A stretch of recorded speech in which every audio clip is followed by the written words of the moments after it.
Fiction fantasy ഉണ്ടോ? അത് പറയാൻ ധൈര്യമുണ്ടോ? ഞങ്ങൾക്ക് ഒറ്റ വാക്കുള്ളൂ, ഈ നാറിയ മണിക്ക് ഞങ്ങളില്ല. ഞാൻ എന്റെ സെക്ഷൽ ലൈഫിലാണെങ്കിൽ പോലും ഞാൻ അത് ഒരുപാട് കോൺസെൻട്രേറ്റ് ചെയ്യുന്ന ആളാണ്. പ്രശ്നങ്ങൾ ഉണ്ടാക്കാൻ എന്റെ മകനോളം ഇപ്പൊ ഈ നാട്ടിൽ ആരും ഇല്ല എന്നാണ് എന്റെ വിശ്വാസം. ഈ പറയുന്ന ഒരു ആക്ടർ ഉണ്ടല്ലോ, ആക്ടറിന്റെ ഒപ്പം ഞാൻ ഹുക്കപ്പ് ചെയ്തിട്ടുണ്ട് പലതവണ. അവമാനിക്കരുത്, ഞാൻ നല്ലൊരു കുടുംബത്തിൽ പറഞ്ഞവനാണ്. നീ നല്ല കുടുംബത്തിൽ പറഞ്ഞു, ഞാൻ പിന്നെ മറ്റേ കുടുംബത്തിൽ പറഞ്ഞാണല്ലോ. പുള്ളിയുടെ അപ്പാർട്ട്മെന്റിൽ പോകുമ്പോ അപ്പൊ ബേസിക്കലി പുള്ളി കൊച്ചിയിൽ തന്നെയുള്ള ഒരു അപ്പാർട്ട്മെന്റ്. എന്റെ റബ്ബേ, നീ എന്നെ കുത്തുവാള എടുപ്പിക്കല്ലേ. നല്ല ഫുള്ള് ഗ്ലാസ് ഒക്കെ ആയിട്ടുള്ള ഒരു അപ്പാർട്ട്മെന്റ് ആണ്. പക്ഷെ എങ്കിലും കർട്ടൻസ് ഉണ്ട്, അതുകൊണ്ട് പുറത്തുള്ളവർ കാണില്ല. ഫുൾ നേക്കഡ് ആയിട്ട് നിൽക്കണമെന്ന് പറയും. അതൊരു നമ്മൾ ഇപ്പൊ മൂവിയിലൊക്കെ കാണുന്ന ഒരു ആക്ടർ അങ്ങനെ നിൽക്കുമ്പോ നമുക്കൊരു നല്ല വൈബ്.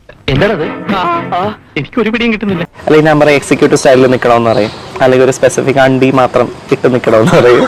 അല്ലാ പൊറുക്കണേ, അറിയാണ്ട് ചെയ്യണതല്ല, അറിഞ്ഞുകൊണ്ട് ചെയ്യണതാണ് ജീവിക്കാൻ വേണ്ടി. അപ്പൊ അതൊക്കെ ഇട്ട് നമ്മൾ ഡോർ ഇറക്കുമ്പോ അതൊക്കെ ഇട്ട് കാണുമ്പോൾ നല്ലൊരു വൈബാണ്. ഒരു ടൈ മാത്രം ഇട്ട് നിൽക്കുക, ടൈ മാത്രം, വേറൊന്നും പാടില്ല, ടൈ മാത്രം. ഞാൻ ഒരു കാര്യം പറയാം, ഓടുന്ന പട്ടിക്ക് ഒരു മുഴ മുമ്പേ എന്ന് പറയുന്ന പോലെ നമുക്കും ഒരു കലക്കണം. നമുക്ക് കലക്കണ്ട, നീ ഒറ്റക്ക് കലക്കാൻ മതി, ഞാനില്ല. എന്താ നിനക്ക് എന്നെ വിശ്വാസമില്ലേ? ഇല്ല. റൈഡിന് പോകും. ഇപ്പൊ പുള്ളി ഡ്രൈവ് ചെയ്യുമ്പോഴത്തേക്കും നമ്മ ഇപ്പൊ വല്ല ബ്ലോ ജോബ് ചെയ്യുകയാണെങ്കിൽ നിന്നെ ഞാൻ അന്വേഷിച്ച് നടക്കായിരുന്നു. എന്താ വിശേഷം? വിശേഷം തിരക്കാൻ നാനുണ്ടോടാ നിനക്ക്? ഇപ്പൊ ഞാൻ നിവീനെ പ്രപ്പോസ് ചെയ്യണം. എനിക്ക് നിവീനെ ഒന്ന് ഡേറ്റ് പോയാൽ കൊള്ളാം.